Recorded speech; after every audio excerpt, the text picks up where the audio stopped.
The people have spoken, and we now have one-party rule in Minnesota. The Democratic Party controls the governor's office, the House, and the Senate.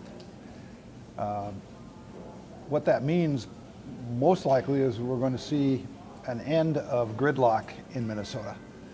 And if there still is gridlock when one party is controlled, they're not going to be in control for long. As I've mentioned in previous discussions, there's been a great deal of turnover in the legislature. If you look at the 2010 and the 2012 election taken together, I'm sure the turnover is well over 50%. This means we've lost a lot of institutional memories. It means there's a lot of new players. We got new leadership. Everything's new. It's a new ball game completely, and with that there's great opportunities and great hazards. There are two big ideas in play. The one of greatest interest to us is a major overhaul of the K-12 funding system or formula. The proposal has a price tag of $3 billion per biennium, and it's going to be interesting to see where they're going to come up with that money. The other major proposal in play is a major overhaul of Minnesota's tax code, and it certainly could use one.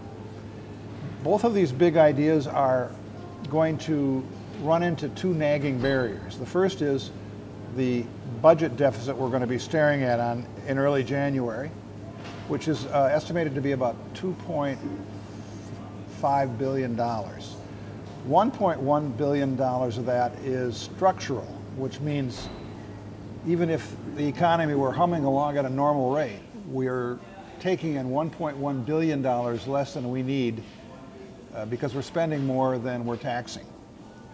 The second barrier to all this reform is the fact that the leadership is concerned about an overreach. There's an old saying, you can only introduce as much of the future into the present as the present can absorb. And when you exceed that and try to do too much, it's called overreach, and there are usually political repercussions from that. But again, with one-party rule in Minnesota, I think that we should see a lot more action. We should see a lot more things happening. Committees are going to be busier. There's going to be more bill introductions. It's going to be a time when we have to be very alert and watch closely a lot of committees to make sure we can maximize the advantage for the district and also avoid the hazards.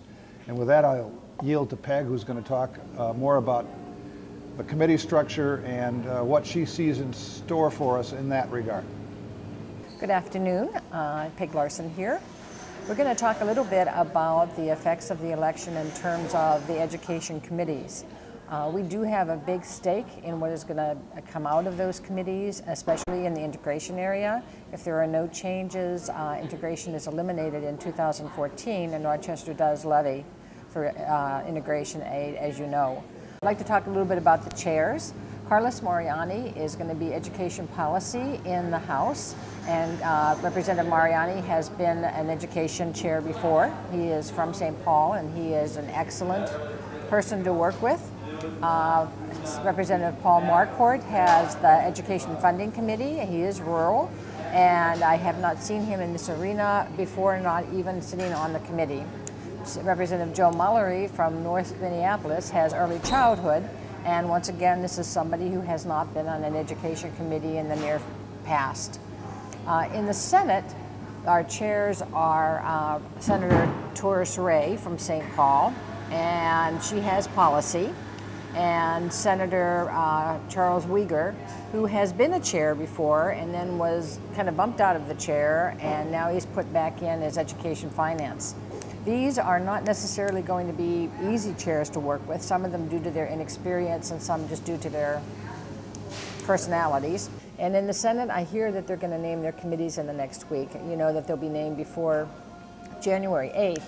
The good thing that I see is that everybody's moving offices right now, and normally they don't move offices until December 31st at midnight, just, you know, because they don't want to leave or whatever, probably just to be ornery. But this year they're actually moving their offices now, and I'm hoping that that's going to be a sign that there will be some work across the aisle. The numbers kind of flipped in the House from Democrat to Republican, so I think that they have to work there. And with Speaker Thiessen as speaker, he is a very brilliant guy, and I'm hoping, you know, very good to work with. He's kind of a quiet guy, but he's a nice guy. The approach to education package that the department has put out is an all-in-one package. They don't want to divide it up, as we said before. It will cost $3 billion per biennium, and right now education costs $14 billion. And so that'll be quite an increase in the time, as John said, when money is going to be very tight and they're going to be looking for places to bring it in. The Democrats obviously have to be a little bit careful about jumping in and raising taxes, because the way the economy is, nobody really wants to do that right away. So that's going to be interesting to see how that's handled. The proposal for the return of the statewide property tax for education is not liked at all by suburban legislators, and rural members aren't too keen about it. We'll see how this will affect Rochester if indeed it goes through. There's a lot of work to do yet. There's a lot of people to talk to. As John said, there's a lot of new people. 11 of the returning people have been legislators before, and that will help some. But there's a huge number of people that we need to get our message to. And once the committees are named, we will start running. Thank you.